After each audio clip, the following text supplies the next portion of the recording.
I'm out $600 after my 29M best friend, 31M, and his wife, 29F, made me the doormat at their wedding. The groom and I had been friends since middle school and best friends since high school. I'm one of the few people he talks to about his emotions, which is particularly important because I've been his go-to for advice, especially in relationships. In fact, since knowing him, I've talked him through each of his breakups. We've mutually called each other brothers. He helped me move, and I helped him plan and organize his mom's birthday party. I'm close with his family. His mom actively asks about me. I've also been close to each of his significant others, except for his now wife. A month after his engagement, Groomsman invitation boxes went out. We have a very tight-knit group of friends that have been together since high school, supplemented by college and work friends. Of the original high school group, I was the only one not asked to be a groomsman. This obviously stung, but I maintained a cheerful demeanor towards everyone while acid flowed in my veins. It triggered my depression for a solid month, where I questioned so much. Do any of my friends even care about me? Am I not groomsman material? Is it because they thought I was too fat? Until the groom and I had a talk. He said it was a very hard decision choosing groomsman, which I'm sure it was. He told me that I was in the original roster of groomsmen, only 6 out of 7 had received invitations, but that the bride would not sign off on my involvement. Apparently, I had said something off-color about their relationship as it was beginning, and she held it against me ever since. She'd apparently never brought it up until now, years later, and never gave me any indication of being uncomfortable with me. Her family even loves me. I'm generally a very positive, well-received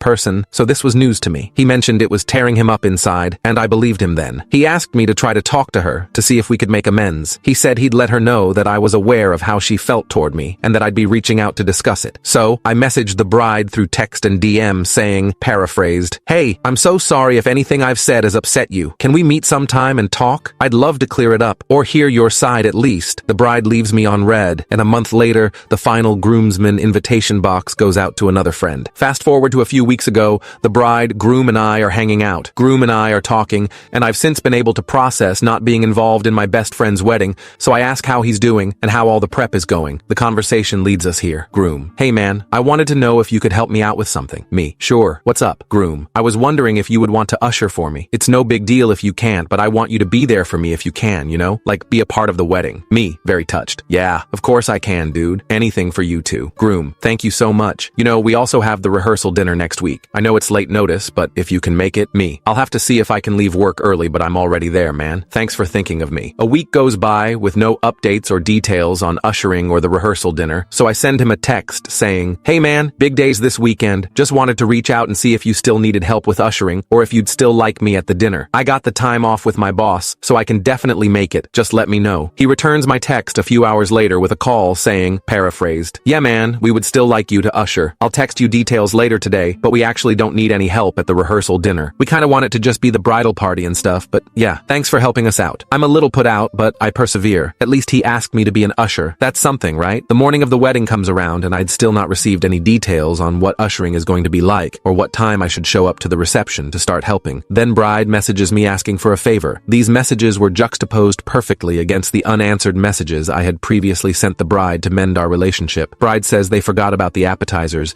and need someone to pick them up. Can I do this for a bride on her wedding day? Sure. Oh, one more thing. The order hasn't been paid, but they'll give me money at the ceremony or pay me back at the reception. Sure. At this point, I should have stopped and asked myself, why am I helping so much? Why didn't I ask for their money up front? Should being a good friend really cost you so much emotionally, physically, or monetarily? Hindsight. With the ceremony ended, my group of friends who weren't in the wedding party spend the hour and a half before the reception drinking while I go pick up the appetizers. Thank God I played as much Tetris as I have, because fitting all that in my car in such a way that they wouldn't otherwise topple and ruin the wedding was an all-time high-score achievement. I text the bride to let her know we've got everything together, and I'd see them at the reception. Once again, left on red. I get to the reception venue expecting a bustling crew of event organizers and family to receive me and help bring the food in. I find no leadership at the venue, no planners, no family who weren't already seated at their tables and otherwise willing to help the newlyweds get things ready. The venue does have staff, but they are all preoccupied with in-venue needs. So,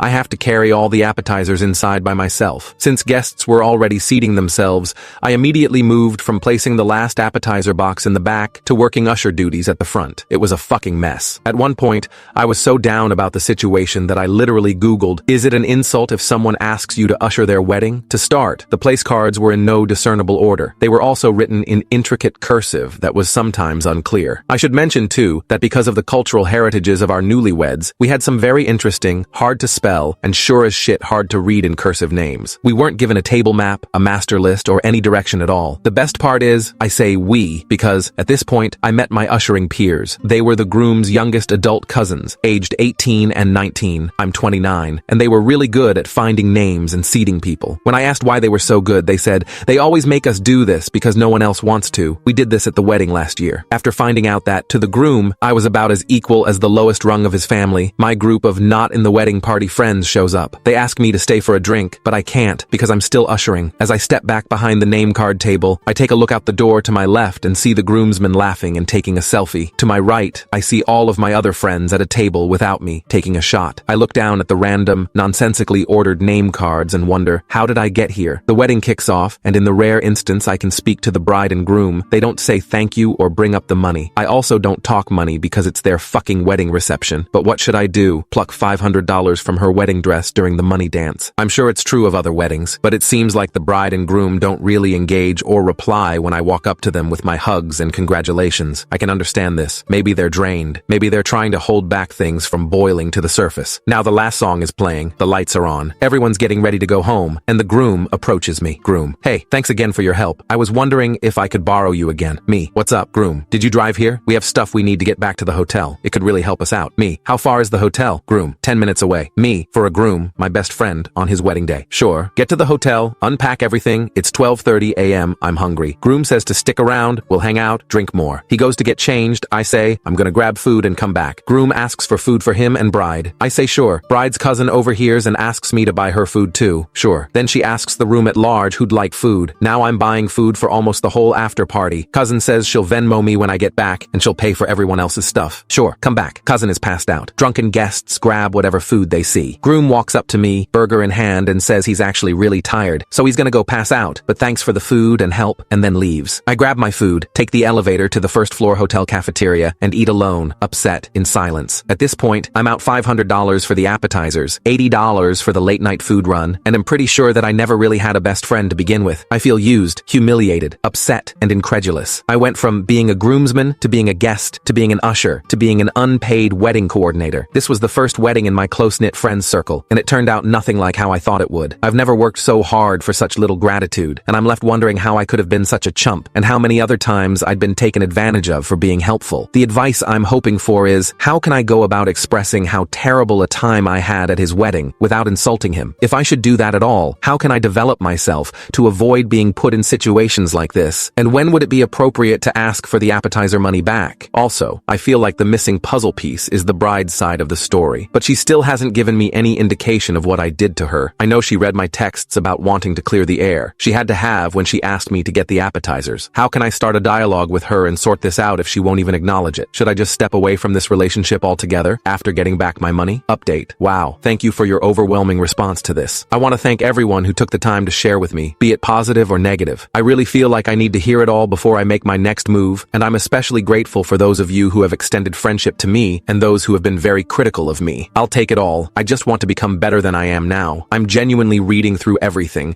and after work, I'll post a fleshed out update. Update. Hey folks, in proper internet etiquette, I'd like to first say thank you to the community for your incredible response to what was a really bad day. I received so much support, constructive criticism, advice, and just genuine human connection. Your concern, discernment, thoughtfulness, this is one of the best reasons for the internet to exist. Even your scorn, some of you. I'm a big believer in ripping off the band-aid, and y'all really let me have it. But when I said before that I wanted to take all of it in, I meant it. I intend to walk away from this situation a better person than before. To the meat and potatoes, I got my money back. It wasn't as difficult as some of you feared. It was a simple text exchange yesterday, with no harsh words. I also received a thank you from the newlyweds separately. I was surprised by the bride, but I welcomed it. You should embrace all positivity. I gave my congratulations again and moved on with my life. I feel like, thanks to you all, I explored every thread in the tapestry of how I should feel and what I could say. It brought a well-measuredness to my thinking that otherwise would have taken maybe months to come by. You saved me from miles of tortured internal dialogue during my daily commute. You saved me from rash actions and words I wouldn't have been able to take back. I know some of you will wish I went off, but I want peace. And what's the metaphor? Bombing for peace is like fucking for virginity? I just don't need that kind of negativity in my life. And what I'm trying to express is, I know now that I was just as responsible for how terrible an experience I had. This isn't a self-blame thing. I'm not being low self-esteem. The fact of the matter is, I could have said no, and I could have established a pattern of saying no to things prior to this that would not have led me to being treated the way I was treated. From so many of you, I've learned that this is called self-worth. Self-worth would not have seen me say endlessly, sure, don't get me wrong, I still 100% believe that if someone asks you to do something on their wedding day that you can do without undue burden to yourself, you should do that thing. It's their wedding day. And this goes double for people you're very close to. But you should also know your own limits. And you should teach those limits to others in how you allow yourself to be treated. And yeah, I accept that some of the things asked of me that day, in the context of being very close friends, seemed really shitty, and it felt that way. But from the moment the last Groomsman invitation went out, I should have reassessed the relationship, measured my value without the context of groom's friendship, and focused on that. I think part of the reason why I took so much on was to prove that, even in the face of being called unworthy, I could stand tall as the good friend and person I know I am. Maybe some small part of me thought I could prove to the bride that I was someone she should have always counted on. Show the groom how a groomsman should be. This was foolish in many ways, and it ended up costing me all this torment. You should do good things not to prove a point, but because it adds value to the world. This can be done in a way that doesn't eat you from the inside. I know this now. So what's the plan from here vis-a-vis my relationship with my friend? I think he made that clear. If I was so important to groom, I'd have been by his side that day, but I'm not so important, and so I wasn't. This is fine. It was his decision, and I told him myself the day he told me I was originally on the roster. No matter what anyone says, you need to choose the people who will get you down that aisle. It's not the place of anyone else to judge his choices. Certainly not me. Not anymore. Ultimately, this means I maintain a respectful distance, but will emphasize the distance. I have no intention of chasing after others to be in my life. When you find the right people, there is no chase, and one day, I'll let him know why he's the usher at my wedding. I don't think that's vindictive more than it is reciprocation. We won't have hella cursive name cards. I want to impress upon you, if you are still reading this, that you have been part of my evolution. I was already in a place of growth, recovery, and building, and goddamn if this experience and your input weren't a hell of a step towards becoming a better me. I'm not going to be a doormat, but I'm also not going to be fucking heartless. If people need help, and I can help, I will. I'll just love myself better by knowing when to stop. I know that I'm a good friend and a great person, and I'm not going to let my mistakes, or anyone else's, change that. I know that I still have my problems, and I'm working through them, and if, when reading my experience, you felt a bit of yourself in me, I want to encourage you. I used to be so self-conscious about myself that I'd sit down with my knees pressed inward and my arms crossed tight because I didn't want anyone to notice how much space my fatness took up. I used to think that the only reason women smiled at me